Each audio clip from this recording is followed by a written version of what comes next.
Praise the lord. ఈరోజు దేవుని వాగ్దానము, సమస్తమును తనకు లోపరుచుకొని జాలిన శక్తిని బట్టి ఆయన మన దీన శరీరమును తన మహిమగల శరీరమునకు సమరూపము గల దానిగా మార్చును. ఫిలిప్పీలకు రాసిన పత్రిక 3వ అధ్యాయము 21వ వచనము. సహోదరి సహోదరులారా, ఈ వచనం మన భౌతిక శరీరాలు క్రీస్తు మహిమాన్విత శరీరంలాగా మారడం గురించి తెలియజేస్తుంది. ఈ మార్పు అనేది పునరుత్థాన సమయంలో జరిగే భవిష్యత్తు సంఘటన. ఆ సమయంలో విశ్వాసులకు నూతనమైన నశించని శరీరాలు ఇవ్వబడతాయి. ఇది క్రైస్తవ విశ్వాసంలో ఒక ప్రధానమైన విషయం. మన శరీరం ఇప్పుడు పాపముతో, బలహీనతలతో మరణానికి లోనయ్యే శరీరంగా ఉంది. కానీ యేసుక్రీస్తు తన అద్భుతమైన శక్తితో మన ఈ క్షణికమైన మారిపోతున్న శరీరాన్ని తన మహిమగల అపరిమితమైన శరీరానికి సమానంగా మార్చుతాడు. ఇది చివరికి మనకు నిత్య జీవం ఇవ్వడాన్ని సూచిస్తుంది. మనం ఆయన వంటి మహిమగల శరీరముతో జీవించబోతున్నాము. ఉదాహరణకు, ఒక విత్తనాన్ని నేలలో నాటినప్పుడు అది చనిపోతుంది.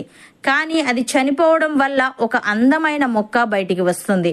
అలాగే మన ప్రస్తుత శరీరం చనిపోతుంది, కానీ దేవుడు మనకు ఒక నూతన మహిమగల శరీరాన్ని ఇవ్వనున్నాడు. యేసుక్రీస్తు మృతులలో నుండి పునరుత్థానమైనప్పుడు ఆయన శరీరం మారిపోయింది. పాత శరీరంలా కాదు. ఆయన తలుపులు మూసి ఉన్నా కూడా లోపలికి రాగలిగాడు. మళ్ళీ శిష్యులతో భోజనం చేశాడు. ఇది మనకు ఒక నమూనా. మన శరీరము పునరుత్థానంలో అలాంటి శక్తి మరియు మహిమతో ఉండబోతుంది. మనము పాత చిరిగిన వస్త్రాలను విసిరివేసి క్రొత్త అందమైన వస్త్రాలను ధరించినట్టు దేవుడు మన పాత బాధలతో నిండిన శరీరాలను మార్చి మహిమగల శరీరాలను ఇస్తాడు. ప్రియులారా, ఈ వాగ్దానం మనకు నమ్మకమును, నిరీక్షణను కలిగిస్తుంది. మన ప్రస్తుత బలహీనతలు శాశ్వతం కావని, దేవుడు మనలను మరింత గొప్ప స్థితికి, తన స్వరూపానికి, తన మహిమకు సమానంగా మార్చబోతున్నాడని గుర్తు చేస్తుంది.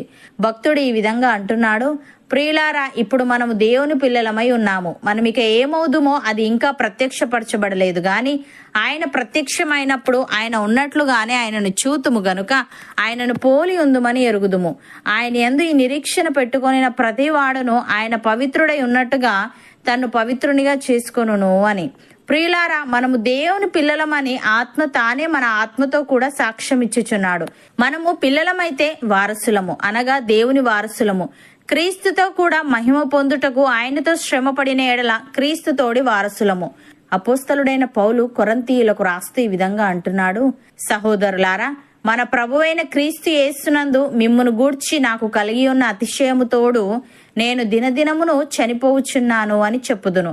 మనుష్య రీతిగా నేను ఎఫెసులో మృగములతో పోరాడిన ఎడల నాకు లాభమేమి?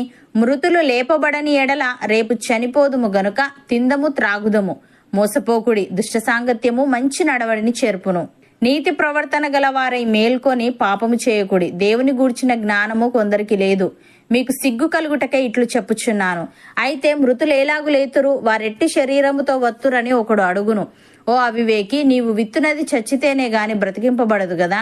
నీవు విత్తు దానిని చూడగా అది గోధుమ గింజ అయినను సరే, మరి ఏ గింజ అయినను సరే, వట్టి గింజనే విత్తుచున్నావు గాని పుట్టబోవు శరీరమును విత్తుటలేదు.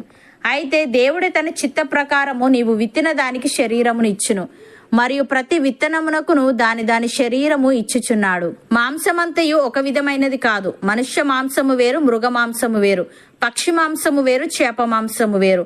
మరియు ఆకాశ వస్తు రూపములు కలవు, భూవస్తు రూపములు కలవు. ఆకాశ వస్తు రూపముల మహిమ వేరు, భూవస్తు రూపముల మహిమ వేరు.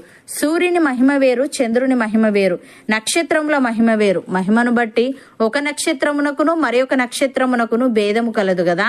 మృతుల పునరుత్థానమును అలాగే. శరీరము క్షయమైనదిగా విత్తబడి అక్షయమైనదిగా లేపబడును. ఘనహీనమైనదిగా విత్తబడి మహిమ గలదిగా లేపబడును. బలహీనమైనదిగా విత్తబడి బలమైనదిగా లేపబడును. ప్రకృతి సంబంధమైన శరీరముగా విత్తబడి ఆత్మ సంబంధమైన శరీరముగా లేపబడును. ప్రకృతి సంబంధమైన శరీరం ఉన్నది గనుక ఆత్మ సంబంధమైన శరీరము కూడా ఉన్నది. ఇందు విషయమై ఆదామును మొదటి మనుష్యుడు జీవించు ప్రాణి ఆయనని వ్రాయబడి ఉన్నది. కడపటి ఆదాము జీవింపజేయు ఆత్మ ఆయను. ఆత్మ సంబంధమైనది మొదట కలిగినది కాదు, ప్రకృతి సంబంధమైనదే మొదట కలిగినది, తరువాత ఆత్మ సంబంధమైనది. మొదటి మనుష్యుడు భూ సంబంధి అయి మట్టి నుండి పుట్టినవాడు. రెండవ మనుష్యుడు పరలోకము నుండి వచ్చినవాడు. మట్టి నుండి పుట్టినవాడు ఎట్టివాడో మట్టి నుండి పుట్టిన వారును అట్టివారే. పరలోక సంబంధి ఎట్టివాడో పరలోక సంబంధులను అట్టివారే. మరియు మనము మట్టి నుండి పుట్టిన వాని పోలికను ధరించిన ప్రకారము పరలోక సంబంధి పోలికయు ధరింతుము అని. సహోదరి సహోదరులారా, మనుష్యుని ద్వారా మరణము వచ్చెను గనుక మనుష్యుని ద్వారానే మృతుల పునరుత్థానమును కలిగెను. ఆదామునందు అందరూ ఎలాగు మృతి పొందుచున్నారో అలాగుననే క్రీస్తునందు అందరూ బ్రతికింపబడుదురు. ప్రతి వాడును తన తన వరుసలోనే బ్రతికింపబడును. ప్రథమ ఫలము క్రీస్తు. తర్వాత క్రీస్తు వచ్చినప్పుడు ఆయన వారు బ్రతికింపబడుదురు. అటు తర్వాత ఆయన సమస్తమైన ఆధిపత్యమును సమస్తమైన అధికారమును బలమును కొట్టివేసి తన తండ్రి అయిన దేవునికి రాజ్యము అప్పగించును. అప్పుడు అంతము వచ్చును. ఎందుకనగా తన శత్రువులనందరినీ తన పాదముల క్రింద ఉంచి వరకు ఆయన రాజ్య పరిపాలన చేయుచుండవలెను. కడపట నశింపజేయబడు శత్రువు మరణము. అవును అన్నవారు నాతో పాటు ప్రార్థనలో ఏకీభవించండి. పరిశుద్ధుడా, ప్రేమగల తండ్రి, సమస్తమును నీకు లోబరుచుకొనజాలిన శక్తిని బట్టి నీవు మా దీన శరీరమును నీ మహిమగల శరీరమునకు సమరూపము గలదానిగా మార్చుదువని మేము పాత చెరిగిన వస్త్రాలను విసిరివేసి క్రొత్త అందమైన వస్త్రాలను ధరించినట్టు నీవు మా పాత శరీరాన్ని మార్చి మహిమగల శరీరాన్ని ఇస్తానని తెలియజేశావు. తండ్రి, నీకు స్తుతులు. దేవా, నీవు ప్రత్యక్షమైనప్పుడు నీవు ఉన్నట్లుగానే నిన్ను చూతుము గనుక నిన్ను పోలి ఉందుమని ఎరుగుదుము గనుక నీ యందు ఈ నిరీక్షణ పెట్టుకొని మేము నీవు పవిత్రుడవై ఉన్నట్టుగా మమ్మును మేము పవిత్రము చేసుకునే వారంగా ఉండుటకు సహాయము దయచేయమని, దుష్ట సాంగత్యము మంచి నడవడిని చెరుపును గనుక మేము నీతి ప్రవర్తన గలవారమై మేల్కొని పాపము చేయకుండా ఉండుటకు కృపచూపమని, నీ పోలికలోకి మాలో ప్రతి ఒక్కరిని నీవే మార్చమని యేసుక్రీస్తు నామమున ప్రార్థిస్తున్నాము తండ్రి. ఆమెన్.